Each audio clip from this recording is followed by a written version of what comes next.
Welcome to White Waltham Airfield near London.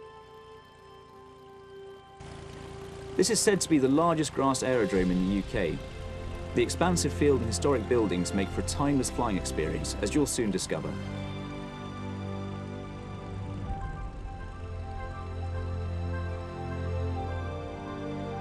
And the Piper Cub is the quintessential general aviation aircraft. I always tell my students, flying a Cub is real flying. Pilots have been learning to fly in Cubs at White Waltham since before the Second World War. And that's what we'll be going up in today. This fantastic Cub has been prepared and fueled for our flight. Why don't you hop in?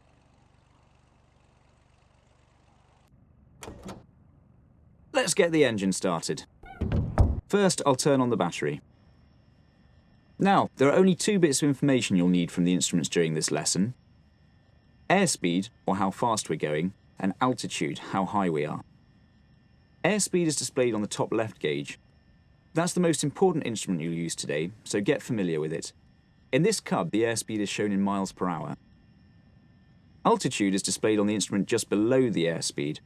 It's reading near zero since we're sitting on the ground. All right, let's start the engine and go flying. Here we go. Clear prop!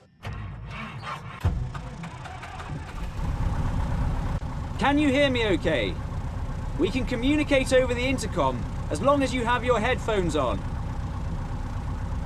That's better. I've got mine turned up as you're a little quiet. First, let's check the controls and I'll explain their effects. Push the stick left, then right. Good. This will roll the aircraft in the direction you turn. It's simple stuff and will all make sense once you try it out in flight. Next, gently push the stick forward and then gently pull it back. This will pitch the nose of the aircraft down and up. When you want to climb, raise the nose towards the sky by pulling the stick back. When you want to descend, lower the nose by pushing the stick forward. And finally, the rudder pedals. Pressing these moves the rudder to twist or yaw the aircraft left and right. It's the hardest control to understand, but you'll figure it out.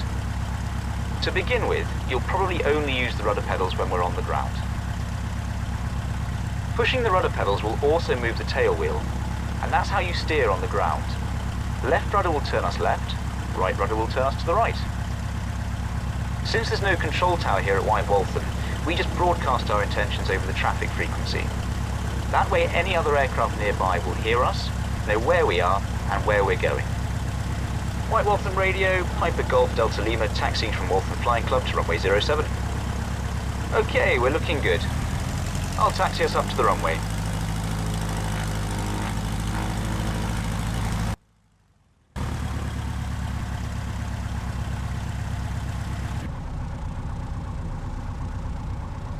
We'll perform a normal takeoff and climb to 1,000 feet. I know this is all new to you, so I'll talk you through it. Now let's test the engine by performing a run-up. We always do this to reveal any problems before we leave the ground. I'll hold the brakes to stop us from moving. Gently move the throttle control all the way forward.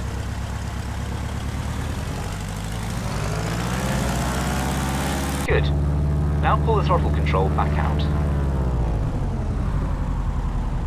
Good stuff. Now we can taxi onto the runway and line up for takeoff. White Waltham Radio, Piper Golf Delta Lima, lining up runway 07. When you're ready, add a little power to start rolling.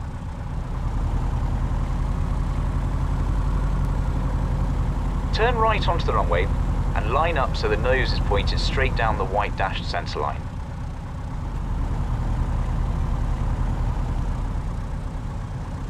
Use a little right rudder to tuck the nose into the right.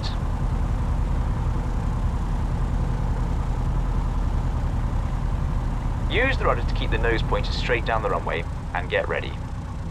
Okay, full power. The tail will rise very quickly by itself. Start pulling back on the stick at 40 miles per hour.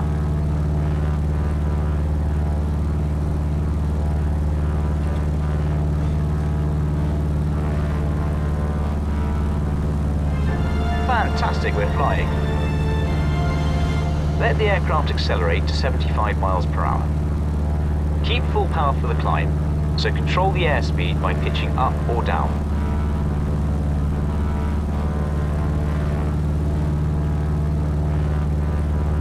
Good. Hold 75 miles per hour with pitch and keep climbing.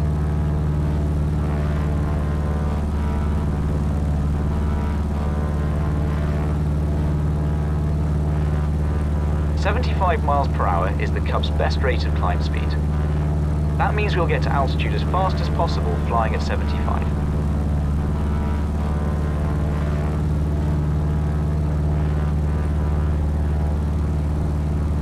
Gently push the stick to pitch the nose down and stop the climb. Fly level at 1,000 feet.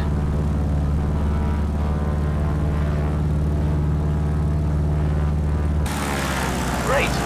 Our takeoff and transition to cruise is complete. Well done.